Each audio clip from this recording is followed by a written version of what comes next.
So take this opportunity now to sit in meditation. And we sit with our bodies upright and our right foot, our right leg placed over our left, and our right hand on our left palm. And we establish mindfulness to the fore, which means that our mind is here in the present moment. We take the breath as our object of awareness, and as the breath comes in, we recite But, and as it leaves, recite Do. This is a method of keeping our mindfulness focused here in this present moment. Because when our minds are present and aware, then it won't be difficult for them to find a place of peace.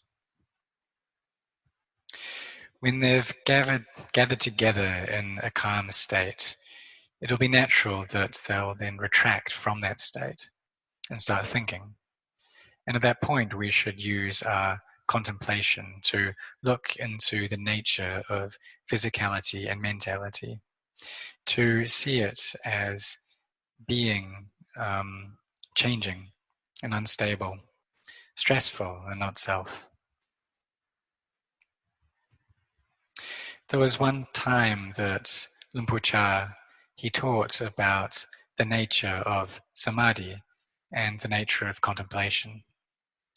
There was one lay disciple who wished to listen to a Dhamma talk from Lumpur Cha, but he wanted for it to be a personal Dhamma talk. And I was fortunate enough to be attending on Lumpur Cha at that time, so I asked if I could go along as well. And I invited a few of my close friends to listen. When Lumpur Cha taught this layman, he taught a very important method about contemplation. Before that, I was under the impression that if we're going to contemplate, then we need to break apart these bodies, to look into them and take them apart until we can see it as being anatta, to separate out the elements. And in doing this, that will allow us to understand the Dhamma. And this method, it is correct, but there is also another way of going about it. So Lumpur Cha taught that those who have very stable and strong samadhi, that it's possible to just teach the mind, to tell the mind that this body is impermanent, that it changes. And if the mind isn't distracted and going off and thinking, then, and it's in a state of peace, then it'll be able to accept that. And it's okay to just do that, to just instruct our mind in that way. Whenever we have emotions that are caught up in liking or disliking, then all we have to do is to teach the mind that this is not sure, that doesn't last. And that's enough for our minds to be able to abandon those feelings of liking and disliking. If there is enough peace there in our minds, we'll be able to extract the clinging and attachment that we have towards those states. So it's not necessary to contemplate in a way that breaks everything down into its parts. What we have to do is to instruct the mind in a way that allows it to accept the truth. So if we have minds that are collected and stable enough, and our mindfulness is energized to a sufficient degree, then it's not necessary to contemplate in this manner. We don't have to break things apart like that. All we have to do is just guide our minds, to teach them, and guide them towards the truth in a way that they'll be unable to accept that.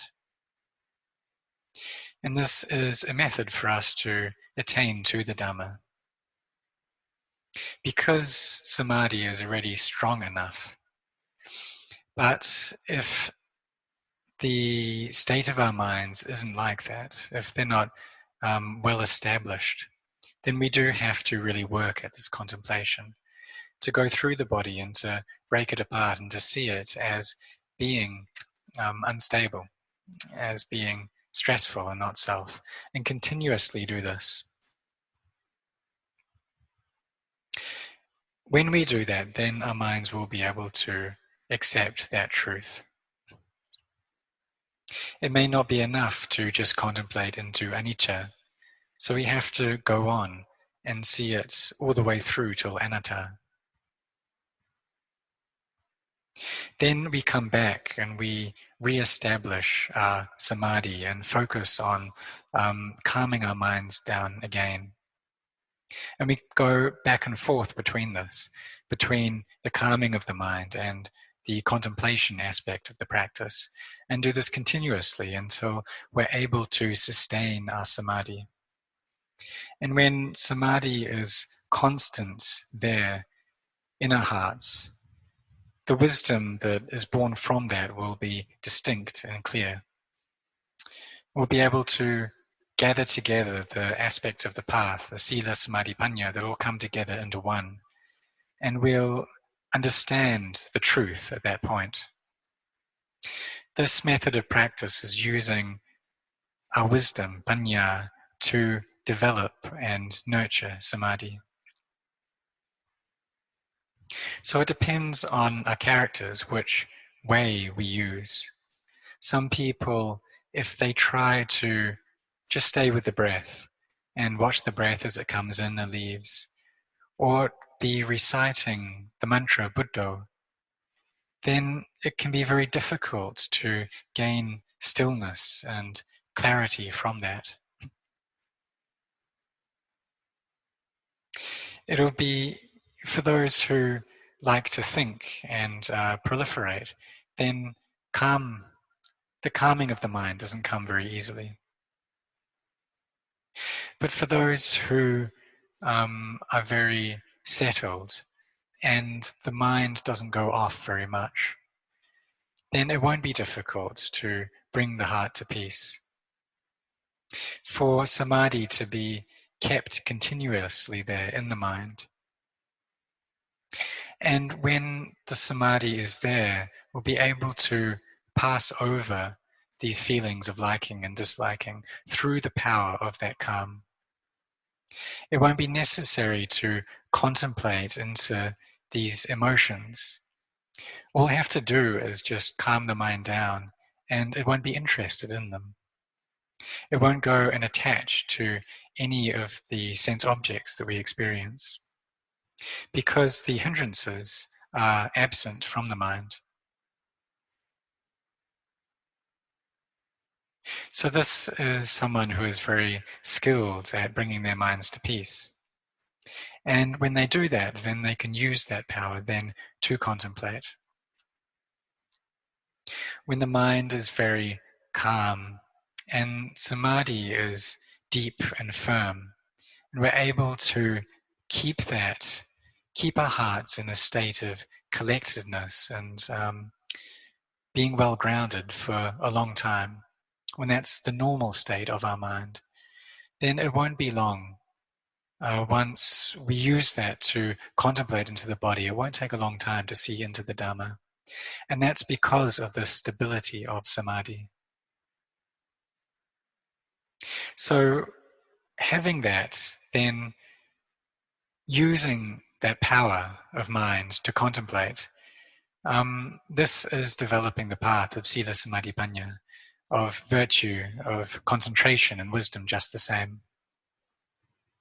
And it's using samadhi as the basis of the practice to then go and contemplate. So there are these two ways of going about it. The first is using wisdom to develop samadhi. And the second is to focus on samadhi and then use that to contemplate and give rise to wisdom. So when samadhi is there, then it won't be difficult for panya to arise through our contemplation. So when the mind is when it's been gathered together into one point and we're skilled at the development of samadhi, then this contemplation won't be difficult and we'll be able to see clearly due to that samadhi. And this is known as Jeto Vimutti.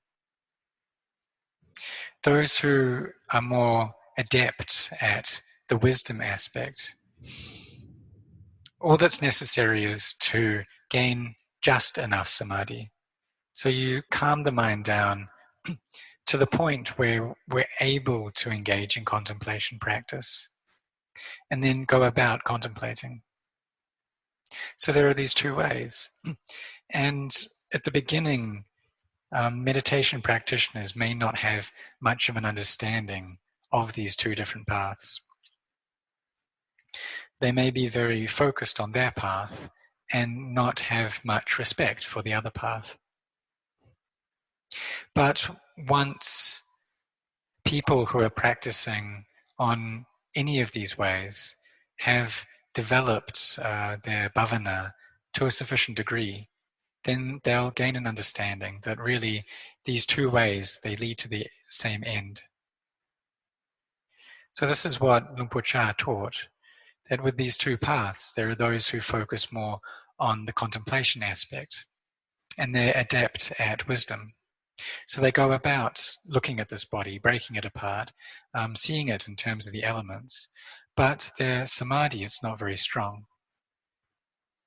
They'll think that this method of using contemplation and giving that the most importance is the way that will lead to the most swift progress. They'll think that those who focus on samatha practice, on calming the mind down, that all they're experiencing is calm, but they don't get any insight from that. They're not looking at the nature of reality, and they're not gaining any understanding. They'll think that those who are developing on this wisdom path are going faster.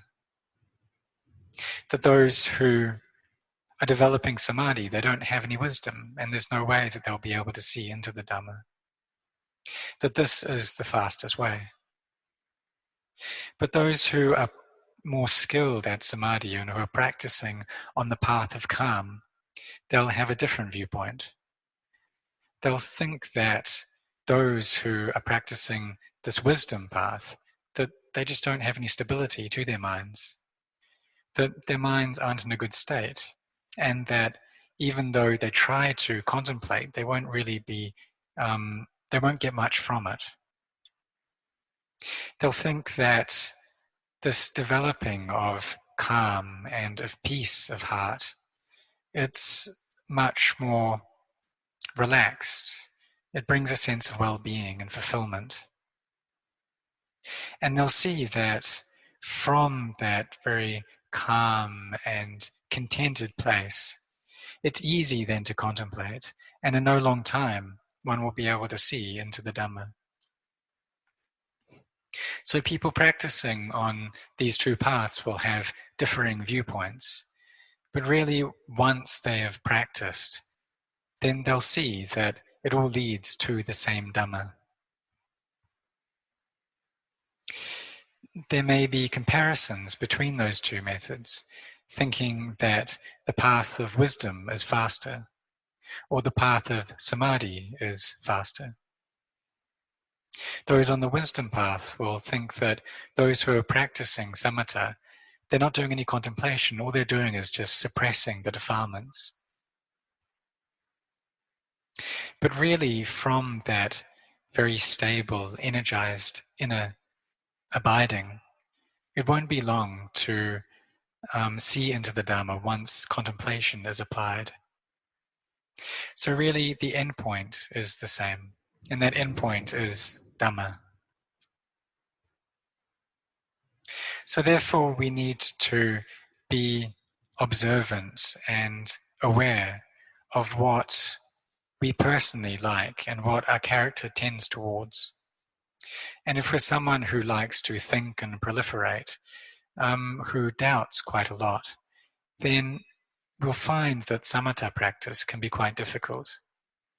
Maybe we can gain peace of mind sometimes. So what we should do is try to gain whatever peace we're able to, whatever level of calm we can get the mind into, and then use that. Use that as a basis for contemplation into this body and this mind, so that we can accept their truth. See how both the body and mind fall under these characteristics of anicca, dukkha, anatta.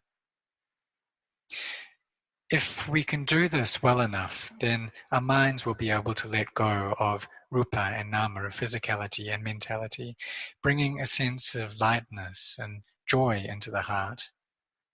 The mind will then experience emptiness from attachments to anything physical or mental. There will be a deep sense of inner contentment and fulfillment from doing this.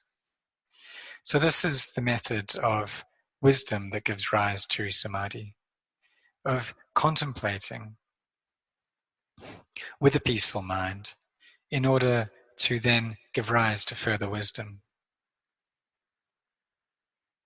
So Venerable Luang Por Chah, he taught this method as well, of contemplating in a way that allows us to let go of any aramana or of any thing that our minds experience. So whenever our eyes perceive a form, whenever our ears hear a sound, whenever our nose contacts odor, our tongue tastes something, our bodies experience feeling, or there's a thought or emotion that arises in the heart, then it can be very easy for the mind to get caught in liking or disliking towards that sensation. So whatever we can do that will prevent our hearts from getting attached, or once they have clung on, to contemplate in whatever way that enables us to let go. To see that both liking and disliking is anicca, dukkha, anatta. Or to teach our mind that this is not sure, it's impermanent, it won't last. If we really like something, that's unsure. If we hate something, it's not sure. If we're very afraid, that's too not sure. So we teach our minds constantly throughout the entire day, always having our awareness there centered on our hearts, to seeing what it is that our hearts are attaching to. Having this Puru, the one who knows, this awake and aware mind there, taking care of our minds. Seeing if they've gone off and started getting involved in liking towards something or disliking something. And if they have, then to practice in any way that allows us to extract that attachment from our hearts. We can try contemplating into the body to perceive it as being merely elements. Just see it as something arising and ceasing, arising and ceasing. Whatever way we can use that will allow us to understand the nature of anicca, dukkha, anatta there.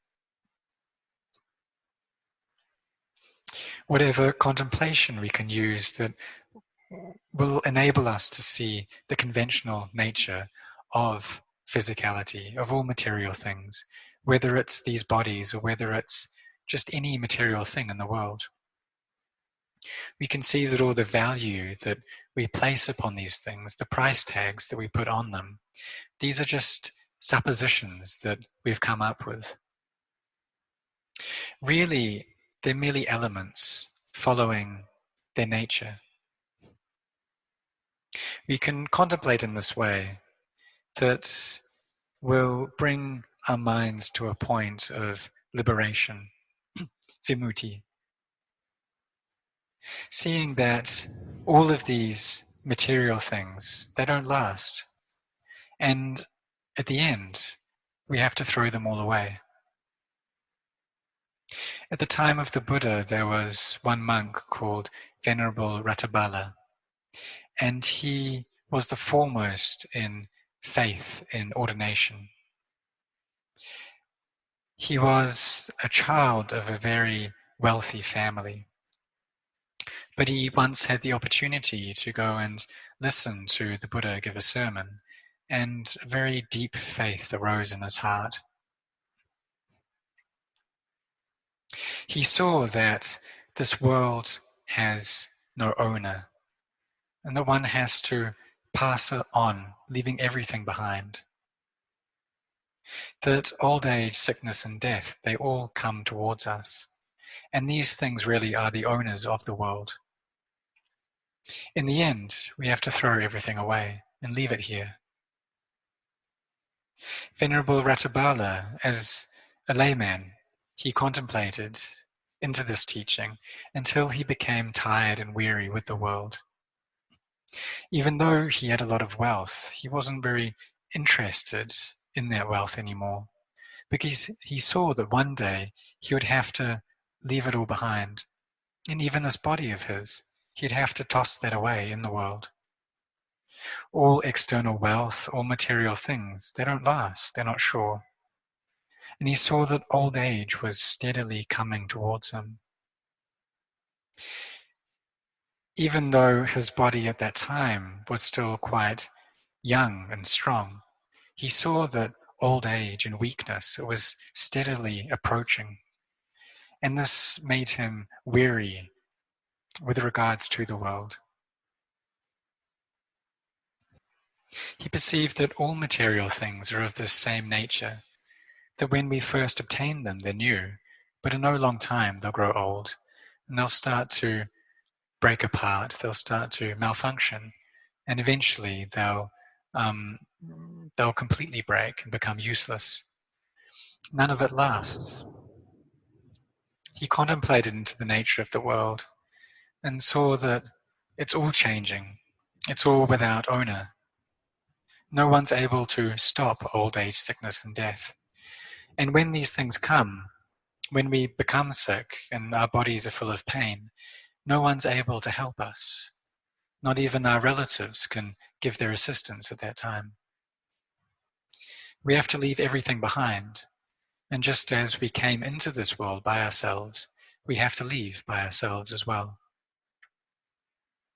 He understood that it's of the utmost importance to not be heedless, but to really devote this life towards creating goodness and committing skillful actions, to be devoted towards generosity and morality and the lifting up of the mind,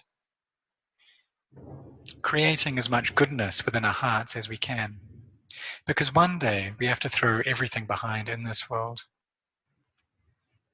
He saw that this world is insufficient, it's insatiable, a slave to craving. That no matter how much beings in this world have, they just want more. There's never a feeling of contentment, there's never fullness. There's always this unsatiated feeling. He contemplated into the nature of the wealth that he had and saw that it doesn't last and it's all going to break apart. Thing is, if we don't see this clearly ourselves, we may have enough energy to practice the Dhamma, but our faith won't be full, so we won't be able to really throw ourselves into it. But Venerable Ratabala, before he ordained, he saw this with great clarity. And so he was able to then take on the robes and practice all the way until he could attain to arahantship. He could then use that wisdom that he had gained to teach others, to teach those who had faith, and they in turn could practice following this way of Dhamma.